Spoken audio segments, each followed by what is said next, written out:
Holy cow, Brewers are just better.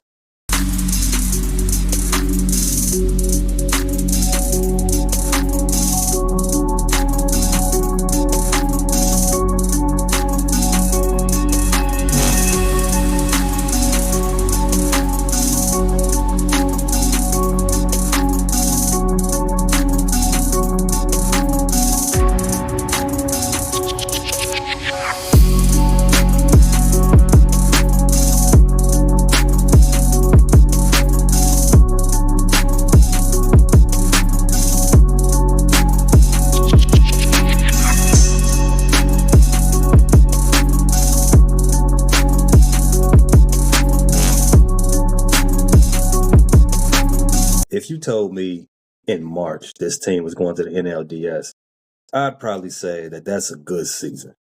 If you told me they lose that series to the Brewers, I'd have changed my answer. Ending the season losing to them fucking sucks. And that's where my emotions are right now. But I'll deal with that in totality later. Cubs lose the NLDS in 5 games, score in the last game 3-1 to the rivals of the North after they fought out of that 0-2 hole. After 4 games of fireworks, this one was won on arms, 4 total runs, all off of solo shots. Brewers just met the moment better than the Cubs. And that's no disrespect to the Cubs' effort, because just getting it to game 5 shows a grip of grit.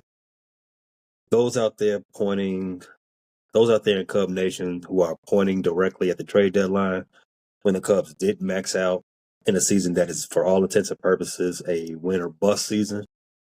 If that's the reason why this team didn't achieve all that they should have, you're not wrong. But before I get to any of those feelings I have about the ending of the season, I want to say that this team that actually made the postseason roster, they overachieved individually and as a unit. Now, if you think about it, no one before the season had PCA as a 30-30 guy. No one had Bush as a home run leader. No one had Suzuki as a 100 RBI guy. Cade Horton as a potential rookie of the year, no one had that on their mind. But all the injuries that started stacking up, starting with Justin Steele back in April and ending with Cade Horton, and all the inconsistencies that the bats and the starting staff started to show towards the end of the season, at some point, all that stuff's going to catch up to you. And it did. So to that point, one could be happy with the outcome of the 2025 season, and that's a good way to live life. Not for me, though. But I'm the wrong person to ask.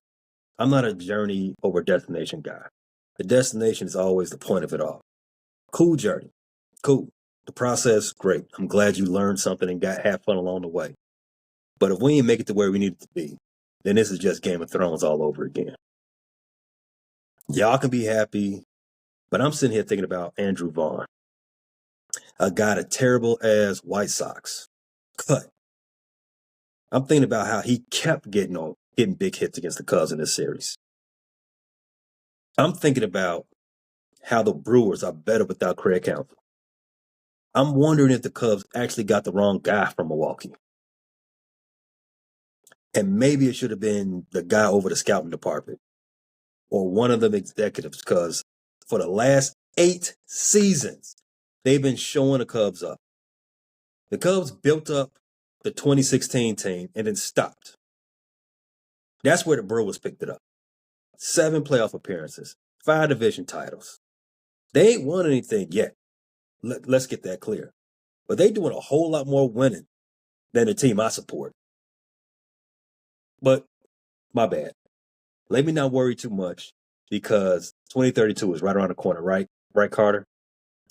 That's when the Cubs be ready to contend.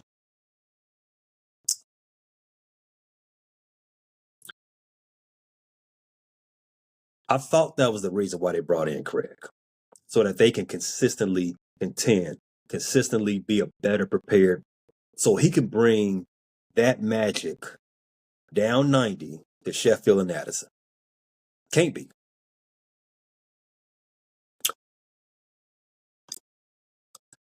The team needed serious help at the deadline.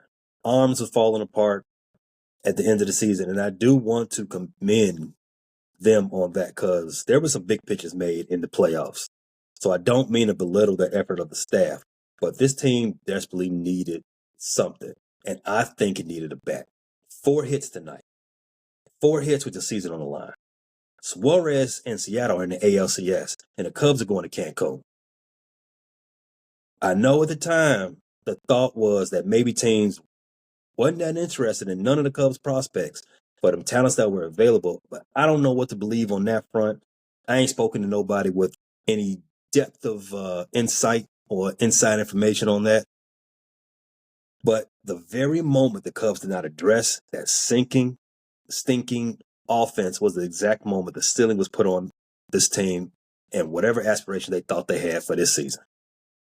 I said earlier that this was an all or nothing season. That may or may not be true as the months go by, as we get into the hot stove.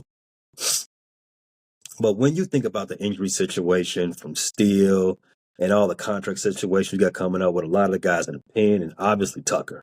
I mean, wow, what a 90-degree turn this Tucker thing has turned down the last 90 days.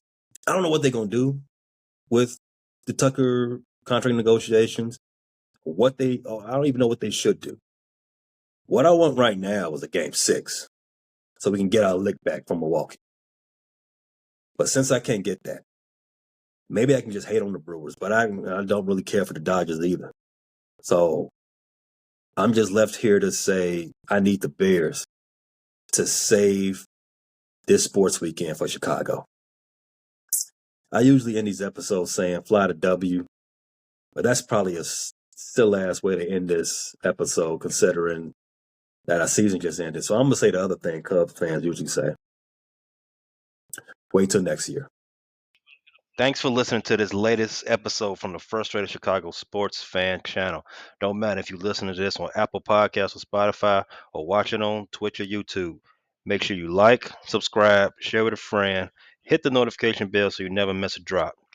And to all the guys from Chicago, we say 3 things. Bear down, go Cubs go, and sell the team, Jerry.